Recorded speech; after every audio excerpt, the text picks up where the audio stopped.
Hey everyone, and welcome back to MA Alerts. First, let's talk about Daniel Cormier's fight with Conor McGregor against Michael Chandler. In a recent episode of Good Guy, Bad Guy with Chael Sonnen, UFC Hall of Famer Daniel Cormier talked about the fight between Conor McGregor and Michael Chandler at UFC 303. The former two-time champion thinks Chandler won't use his fighting skills in the fight. He thinks Chandler's experience of passing out against Dustin Poirier will make him not want to fight. Mike Chandler needs to work on his wrestling right now. Then he did it again against Dustin Poirier, but this time he got tired and Dustin submitted him. He will never be as good again because of that. He knows that in a stand-up fight, you won't get as tired even though you could get knocked out. We both know that wrestling and the cage can make you tired, or that it's just really fun when things go wrong. It's hard when the takedowns are harder than you thought they would be, when it's harder to keep the guy down, and when you don't have time to breathe after they happen. Start to think about why you chose this path. Michael Chandler did that to Dustin and had a lot of control over him in the first round. He was ahead in the fight, but Dustin beat him and submitted him. He won't wrestle him. And to be honest, I think that's why he's facing Conor McGregor. Conor will find someone to stand with him, which will give Conor a chance to try to knock him out. 4 of McGregor's 6 losses were by submit, and his wrestling is the weakness that has been used against him the most.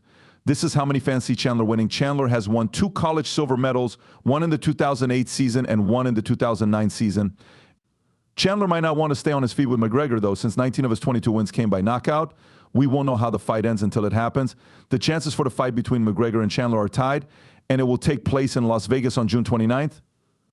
Next, let's look at the question, will Stipe Miocic beat John Jones? It's not what most people think, but former UFC light heavyweight champion Quinton Rampage Jackson wants John Jones to fight Stipe Miocic. A lot of people think that champion Jones will easily beat 41-year-old Miocic, but Jackson, who has fought Jones before, doesn't think that will happen. When Rampage talked to Miocic on the Jackson show, he said that Jackson has been critical of Jones since they shared the cage in 2011. As was already said, he thinks Jones uses illegal or moral strategies to counter his opponent's skills, like eye pokes and oblique kicks. Even though Jones and Miocic haven't fought yet, the fight is likely to happen in the autumn of this year. Jones says they have agreed to fight verbally. Next, let's look at what Colby Covington says about Sean O'Malley. A few weeks ago, Colby Covington, the former temporary welterweight champion, showed respect for Sean O'Malley, another fighter on a podcast. As a heel, the welterweight contender is known for talking badly about all other fights, but he didn't act like a heel when he was a guest on the Rush podcast. On the show, Covington praised O'Malley's attitude of not apologizing and the way he fights. He even called the bantamweight king an all-time great. Or, for example, I think Sean O'Malley is cool, and I have a lot of respect for him. But yeah, he's not afraid to dye his hair and care what people think of him. He puts his hair pink and doesn't give a yes, but he doesn't care. He goes out there and shows him who he is. He's an all-time great. He's undefeated. He's the world bantamweight champion, so I just like his style. I think he's great style. He brings something different to the business that a lot of these guys don't do. They're just fighters who don't know how to show up and fight. They don't think about themselves as more than just fighters. Sean sells fights and makes money for the UFC, which is why I respect him. Is set to fight Merab Dvalishvili later this year. Covington, on the other hand, has no fight scheduled right now, even though Ian Machado Gary has called him out many times. After that, let's look at Khabib tells bad news. Khabib Nurmagomedov had a bad day. A story from MASH says that the UFC Hall of Famer owes over $3.3 million to the Russian government in taxes.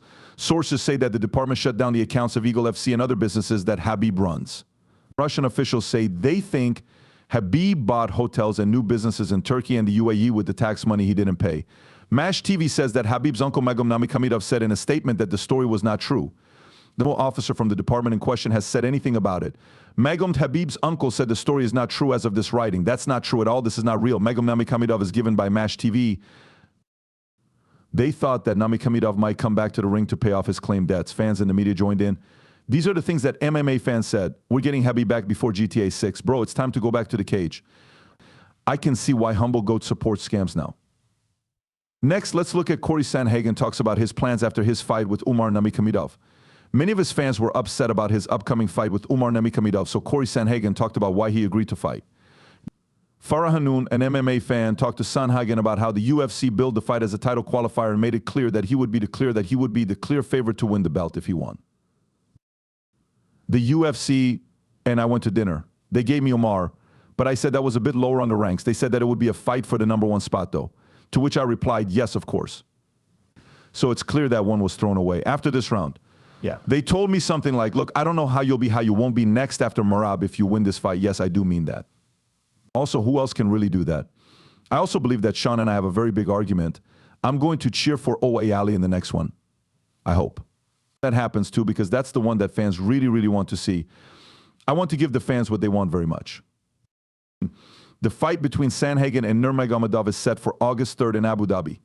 Sandhagen hasn't lost in 3 fights going into this one. His most recent win was a majority decision over Rob Font. Nurmagomedov, on the other hand, has never lost in 17 fights and wants to get into the title picture. Next, a UFC fighter speaks out after losing UFC 301. Steve Erceg made his first public comment on social media since his very close loss for the UFC title at UFC 301. I want to thank my friends on Instagram for their support. I also want to say that I want to fight at UFC 305, which is going to be held in Perth, Australia, which is where I live. Kai Kara France, who is also trying to win the title, has already put his name in the hat for a fight with Erceg. His wish for the fight was made clear when he told Sky Sports New Zealand, but Steve seems like he'd be fun to dance with. He's from Perth, which is close to home. I'm sure the neighborhood boy will get a lot of attention. People want to see him fight, and he fought the champion well enough that he might have won that fight. It would have been easy for him if he had made a few different choices. Yes, he did show a lot of skills that made me pleased. I told him in a message that he should be proud of that effort. In other words, there is no dislike for Anzacs or guys from this side of the world. You have to give credit where credit is due. You need to beat the guys who just won the title to get the title. That's the way to go. Steve Erceg, let's settle it in Perth if he wants to get it. Erceg and Kara France have not yet met in the cage. Erceg first advertised himself less than a year ago, while Kara France first said he would be on season 24 of The Ultimate Fighter. After that, he tried to win the temporary flyweight title but lost to Brandon Moreni. He is in the middle of a 2-fight skid right now, but beating Erceg, who is on a roll after his latest title challenge, could help Kara France get back to the top.